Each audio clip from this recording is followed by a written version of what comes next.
goodness. TGIF, thank goodness it's Fox, folks. That's right. No more alarm clocks, even though we love getting up with y'all every morning. Right, we do. It is nice to sleep in for 2 days. This is one of those times, I don't know about your lifestyle, is a lot of times when I walk out of the building, I don't want to follow, let's take a few hours off. Yeah. The minute I walk out of the building, I'm putting my AirPods, yeah. and I'm told not to call them earpods. I got yelled at home. AirPods, because they're AirPods. I put them in. I almost like regret getting in the subway because they get cut off and come out because this whole storyline with the probe in Ukraine and everything going on at the UN and the impeachment has me riveted. Well, and that's the great thing about Fox News Channel. We've got it all day long, all night long. We start Friday with this.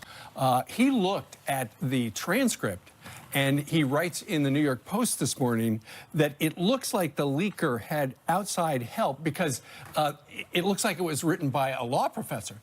He said possibly he had help from congressional members or staff, and House Republicans, when they get the whistleblower under oath, need to ask him whether or not he spoke to the press or Congress about the complaint. There are so many issues here to discuss. Number one, this was a whistleblower with secondhand information.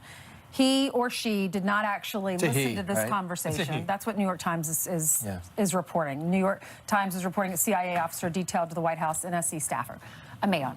So he wasn't in the room, wasn't on the conversation, and the laws don't protect secondhand information. You're on the whistleblower. Could be a CIA officer. Especially. But for some reason, Griff is never tense, which I don't understand. But go ahead, Griff. Listen, Brian. This supposed nothing burger was something that he would choke on. What do you make of what the senator from Connecticut is saying? Yeah, there's been a ton of comments. You've heard them. You've played a lot of them. But that one struck me. He's going to go down. He's already going down. And the more attention that's paid to this, the worse I think Biden will look. In terms of your larger question, which is a great question, Ainsley, the Republic does need some unification. We do need to talk about some of those things that unite us, that we share, instead of these horrible divisions. And our politics, which ought to be an instrument of change and improvement, has now become largely weaponized, and that is a shame. So we need to remember those stories that bring us together as Americans.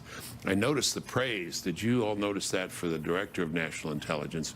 While they were under their breath, calling him, deceitful and dereliction of duty, they were all very careful say, but we appreciate your service.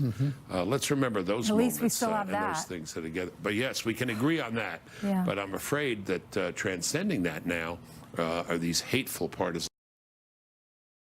and improvement has now become largely weaponized, and that is a shame. So we need to remember those stories that bring us together as Americans. I noticed the praise. Did you all notice that for the Director of National Intelligence? While they were under their breath, calling him, deceitful and dereliction of duty, they were all very careful to say, but we appreciate your service. Let's remember those moments we still have and those things that are together. But yes, we can agree on that. Yeah. But I'm afraid that transcending that now are these hateful partisan politics. Democrats are going to regret this, I believe, deeply. Wise words from one of the hosts of The Wise Guys on Fox Nation.